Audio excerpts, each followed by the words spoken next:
গ্রাম মানে দেশীয় হাঁস, দেশীয় মুরগি, এগুলি গ্রামে থাকতেই হবে। তো এই গ্রামের পুষ্কুণ্ডিতে এসে পেয়েছি গ্রামের হাঁস। এই যে দেশীয় হাঁস পুষ্কুণ্ডিতে পিওর খাবার খাচ্ছে। আমরা বেশিরভাগই হাঁস চাষ করে সেই হাঁসের মাংসটা আমরা বিভিন্ন হোটেলে পাই, কিন্তু এগুলি এই চাষের না, এটি ছাড়া। এই যে কী সুন্দর সারিবদ্ধভাবে ওরা পুষ্কুণ্ডির ভিতরে সাঁতার দিচ্ছেন, কারণ ওদের যে শৃঙ্খলাটা এটা কিন্তু আমাদের মাঝে নাই। কারণ ওরা ইচ্ছা করলে দৌড়াদৌড়ি পারাপারি করতো, কিন্তু পানি পায়া, কিন্তু তা না করে শৃঙ্খলার ভিতরে থেকেই ওরা খাবার আহার সংগ্রহ করছে। কিন্তু তাই একটু ভিডিওটা ধারণ করে আপনাদেরকে দেখানোর চেষ্টা করলাম। এত সুন্দর একটি পুষ্কুণ্ডি, এত সুন্দর একটি বাড়ি, এই এলাকাটায় আমার কাছে এত ভালো লেগেছে। অবশ্যই আপনাদের কাছেও ভালো লাগবে। আর আপনারা এই জিনিসটা করতে হবে যে লাইভ মানে আমরা করি, কিন্তু এখন সরাসরি ভিডিওটা ধারণ করলাম।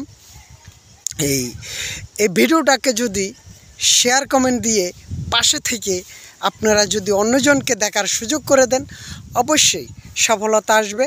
আর সফলতা আসলেই অন্য কোনো ভিডিও নিয়ে আপনাদের সামনে হাজির হব ইনশাল্লাহ, কথা দিলাম। তবে ভিউয়ার্স, এখন যে রাস্তাটা দেখাচ্ছি এই গ্রামের, এটা হলো একটা যে গ্রামটা আসছি সেই গ্রামের একটি রাস্তা। তো গ্রাম মানে নিরিবিলি, চুপচাপ, শান্ত, হাউকাউ নাই, মিশিংয়ের শব্দ নাই, বিল্ডিংয়ের শব্দ নাই, ধুলাবালু নাই, ধুমা নাই, গাড়ির শব্দ নাই। তো এই চুপচাপ যেহেতু অবশ্যই যারা গ্রামে আসেন ভালো লাগে। গ্রাম মানে ঘুরতে হয়, গ্রামের হাওয়াটা নিতে হয় শরীরে। তো আপনারা যারা বাড়িঘর আছে গ্রামে তারা তো আসবেনই, পাশাপাশি শহরে যারা সবসময় থাকেন তারা একটু গ্রাম ঘুরে দেখবেন, অবশ্যই ভালো লাগবে। বিভিন্ন জেলা, বিভিন্ন ডিস্ট্রিক্টে যাবেন, এরকম প্রকৃতির মাঝে আসবেন মাঝে মধ্যে, অবশ্যই আপনার কাছে ভালো লাগবে।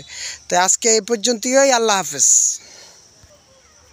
আল্লাহ হাফেজ দিয়ে দিলাম। ভাইরা, জিনিসটা হয়েছে হলো 3 মিনিট করতে হবে, আর কিছুক্ষণ থাকতে হবে। সরি, আমাকে ক্ষমা করবেন। আমি যে জিনিসটা জানাতে চাচ্ছিলাম যে এই আমরা যারা প্রকৃতির মাঝে আসতে চাই, কারণ অনেক দূর দূরান্ত, অনেক মানে আসতে ঝামেলা হয়, অনেক বিরক্ত হই, অনেক সময় দেখা যায় যে আমরা গাড়ি ঘোড়া আসতে গিয়া ভয় পাই। তবে মাঝে মধ্যে আসার চেষ্টা করবেন সমস্ত বাধা অতিক্রম করে, ইনশাল্লাহ ভালো ভালো জিনিস দেখতে পারবেন। গ্রামের প্রকৃতির হাওয়াটা শরীরে লাগাবেন। যেমন বৎসরিক ফল খাইতে হয়, বৎসরিক কিছু সিজনাল ফল আসে, সেটা যেমন খাইতে হয় শরীরের জন্য, তেরকম কিছু শরীরে গ্রামের বাতাস লাগাবেন, অবশ্যই আপনার শরীর উপকৃত হবে, শরীর ভালো থাকবে ইনশাল্লাহ। আজ এই পর্যন্তই। আল্লাহ হাফেজ। সবাই ভালো থাকবেন, সুস্থ থাকবেন।